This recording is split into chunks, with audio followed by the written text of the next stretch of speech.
Assalamualaikum, halo semuanya.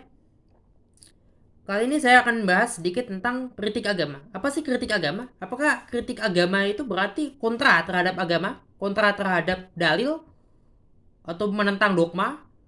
Tidak begitu. Kritik itu tidak kontra, bukan pemikiran kontra. Kita membaca teks secara kritis, berpikir kritis dalam membaca, membaca secara kritis dari teks-teks yang ada. Membaca agama, memahami agama secara kritis, berpikir kritis dalam kaitannya pemahaman agama. Jadi kita tidak menjadi kontra terhadap agama. Justru kalau kontrarian itu malah jadi ya kontraproduktif juga karena akan merusak ya. Namun yang tepat adalah ya yaitu membaca agama secara kritis, ya mencoba mencari pemahaman baru. Contoh ya para kritikus agama yang mulai hadir dalam khazanah keilmuan Islam antara lain Fazlur Rahman, kemudian Nasr Hamid Abu Zaid, ya. Dan belakangan ada kalangan kelompok revisionis, ya. Antara lain kalangan revisionis Muslim adalah Profesor Mun'im Siri, itu revisionis.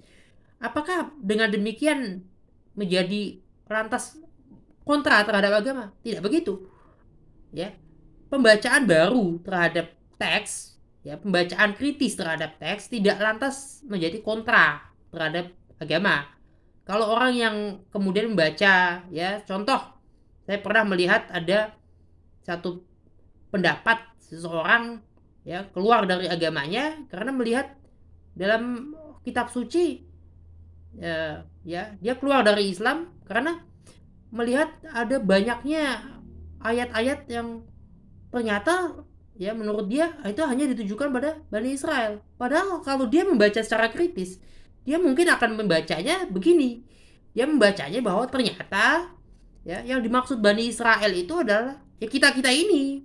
Yang dimaksud, yang ditegur, yang diberi kritik dalam Al-Qur'an, yang dalam Al-Qur'an itu disebut-sebut ya dengan segala macam sifat ya, dengan segala macam tanda kutip kenakalannya, itu justru kita-kita juga. Kitalah yang disebut, kitalah yang dituju, bukan Bani Israel dalam arti suatu etnisitas tertentu, bukan Bani Israel dalam arti satu kelompok golongan masyarakat. Ya, misalnya seperti itu pembacaan kritis, membaca secara baru, membacanya secara lebih baru, belum dalam arti membacanya tidak secara tekstual, ya memahami bahwa oh ternyata kitalah yang dimaksud Bani Israel. Nah itu kan satu pembacaan kritis. Nah kalau dia membaca tidak kritis, yang terjadi apa? Oh ternyata kitab suci ya yang saya yakini hanya untuk Bani Israel, kemudian ditinggalkan. Nah, itulah namanya pembacaan kontrarian. Justru pembacaan yang bersikapnya adalah ya meninggalkan sesuatu ya yang dianggap tidak sesuai dengan ya pemikirannya atau tidak sesuai dengan ya kemampuan berpikir dia. Kalau dia berpikir kritis, dia punya pembacaan kritis, dia tidak akan sekedar begitu. Keluar nanti ketika dia baca kitab suci agama lain, ada hal-hal yang bertentangan, dia keluar lagi dari agama itu, akan terus begitu. Ya, atau kemudian dia menjadi ateis. Justru kalangan-kalangan ateis itu adalah orang-orang ya yang tidak membaca secara kritis agama. Tapi kemudian mungkin ada juga orang yang membaca agama secara kritis tapi ateis.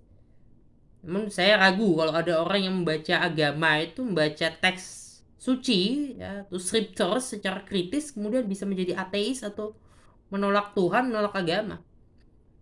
Kemungkinan besar justru semakin kuat dalam beragama.